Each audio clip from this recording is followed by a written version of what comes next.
Por exemplo, posso dar um shift maluco de assunto? Claro. Ó, por exemplo, uma coisa que eu ando pensando muito, tá? Como a gente deve, hoje em dia, efetivamente entender o que é inteligência artificial. Eu acho que isso é uma coisa que a gente não pode delegar, porque esse entendimento, no final das contas, é o entendimento do mundo que a gente vai estar. Porque essa fusão entre o físico e o digital já aconteceu. Agora, a fusão entre a ação feita pelo cérebro humano, pelo processamento informacional no plano biológico, e o processamento fora, está acontecendo, está na iminência de se tornar absolutamente intrincada. Eu acredito que já está acontecendo. Já está acontecendo. E eu aponto para a galera aqui ficar claro como está acontecendo algo simples, que são os algoritmos das mídias sociais. Exato. Puta, cara, você foi exatamente no ponto que... Então, quando eu falo assim, poxa, eu acho que a gente tem que entender, por exemplo, é isso. Olha só, hoje em dia, o algoritmo de mídias sociais mais poderoso que existe é o do TikTok. Tá? E como é que você faz essa... Como é que se sabe isso? É o seguinte, você cria um bot, tá? Você cria 100 bots. Cada um você dá um propósito. E você não explica qual é o propósito. Tá? Você não escreve uma hashtag lá, você não põe nada. Você põe um propósito.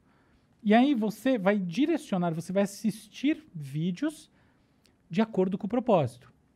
Quanto tempo demora para você ser inundado pelos vídeos associados ao seu propósito? Isso é uma métrica do poder de fogo do algoritmo.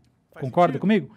Então, dentro dessa métrica, o algoritmo do TikTok, ele é um algoritmo muito poderoso. Até posso explicar, tem umas questões muito interessantes, mas olhando por esse ponto de vista, olha só, tem um negócio acontecendo que é muito interessante se pensar. Tem alguns influencers do TikTok que têm síndrome de Tourette, tá? Aham. E as pessoas que têm essa síndrome têm tics. O que está acontecendo, assim, o que aconteceu recentemente é que consultórios de neurologia e psiquiatria ao redor do mundo foram, assim, visitados, procurados por meninas com tics.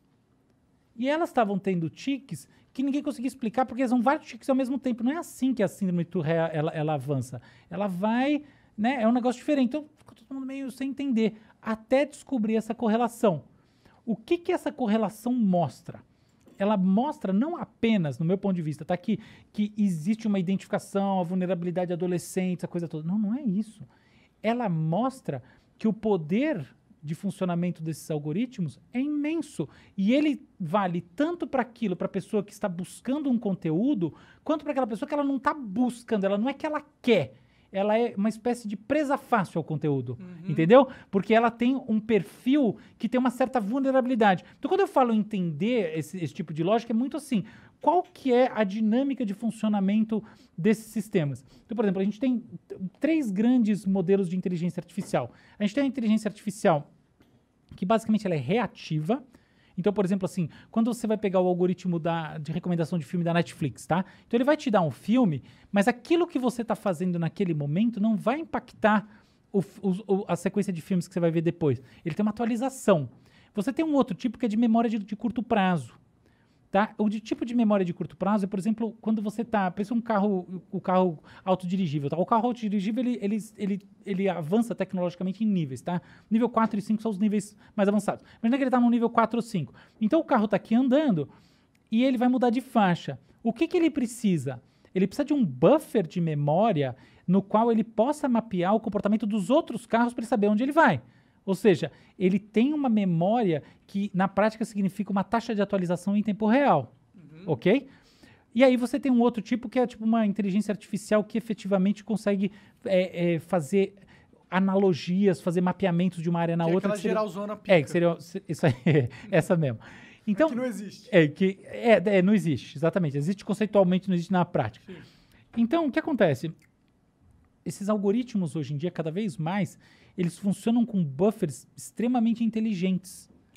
Então, são algoritmos com memória, com taxa de atualização em tempo real, que levam a convergência muito rápida em cima de alguma coisa. Isso gera uma coisa curiosa, tá? Então, que é o seguinte, ó. Imagina que... Eu não preciso nem imaginar, um fato. Nós gostamos de vinho. Aí a gente começa se eu tivesse uma conta no TikTok, eu procuraria vinhos lá. Aí eu começo a olhar vinhos.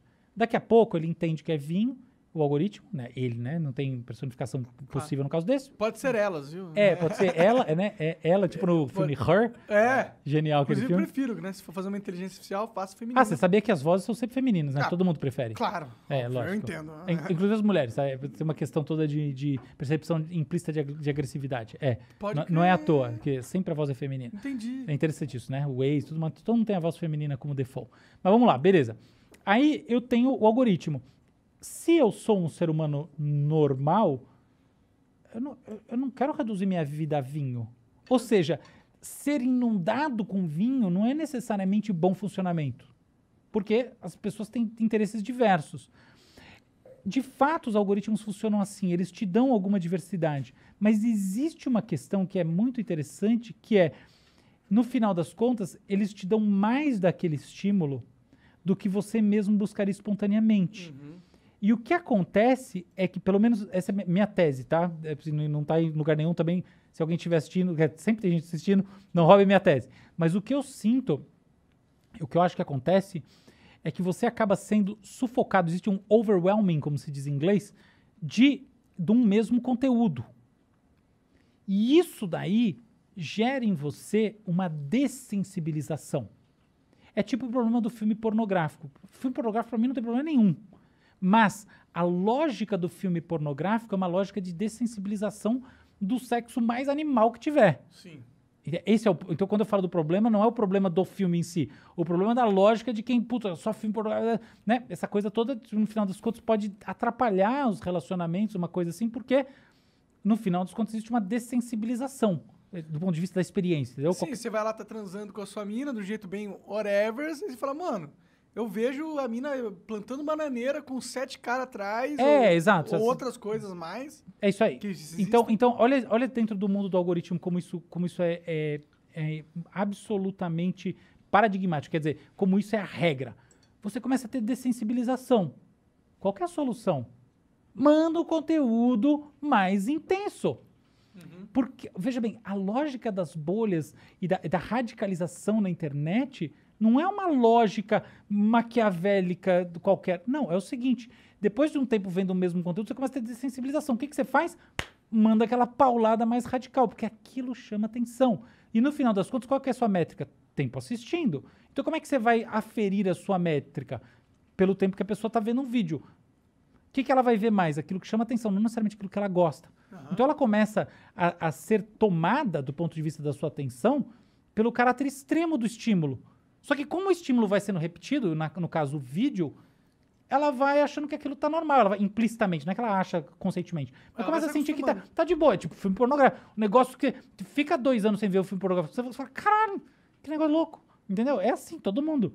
Então, existe uma lógica, e por exemplo, quando a pessoa tem, aí vai o caso desses tics, a coisa toda. Então a pessoa começa a ter um negócio, ela tem uma ansiedade, um negócio assim. Então, essa pessoa, ela começa a ver vídeos sobre depressão, ansiedade, etc e tal. Daqui a pouco, ela está vendo os vídeos, tipo, radicais no negócio. E é óbvio que ela começa a naturalizar aquela experiência e achar que, tipo, o mundo é um lugar que não presta para viver. Então, quando eu falo de entender essas lógicas, tem um pouco isso. Existe uma questão da tecnologia que está armazenando, tá? Então, esse paradigma da memória de curto prazo dentro do algoritmo é absolutamente fundamental para isso, porque ele não está tendo uma taxa de atualização depois da hora que você offline, tá? Ele está tendo a taxa de atualização online em tempo real, mas no final, a consequência prática tem a ver com a maneira como o cérebro funciona, que é você vai tendo desensibilização de estímulos e aí ao longo do tempo você vai precisando ter estímulo mais intenso, que não é que o algoritmo pense, eu vou dar algo mais intenso. Aqui, quando ele dá algo menos intenso, você não clica. Tcharam! E acaba exacerbando a radicalização não das polaridades políticas, mas sim do pensamento humano, né? Exatamente. E isso daí eu acho que traz infelicidade. Porque no final, é aquela história. Se você converge diretamente às pontas, você não tem mais onde ir. Então aí você perdeu um caminho. A graça está no caminho. Total. É o meio do caminho, né? O meio do caminho que é o negócio. É o equilíbrio, o segredo da vida. Um Muito bom bem. vinho tem que ser encorpado, tem que ser um equilíbrio. Um excelente Muito bom, vinho. muito bom.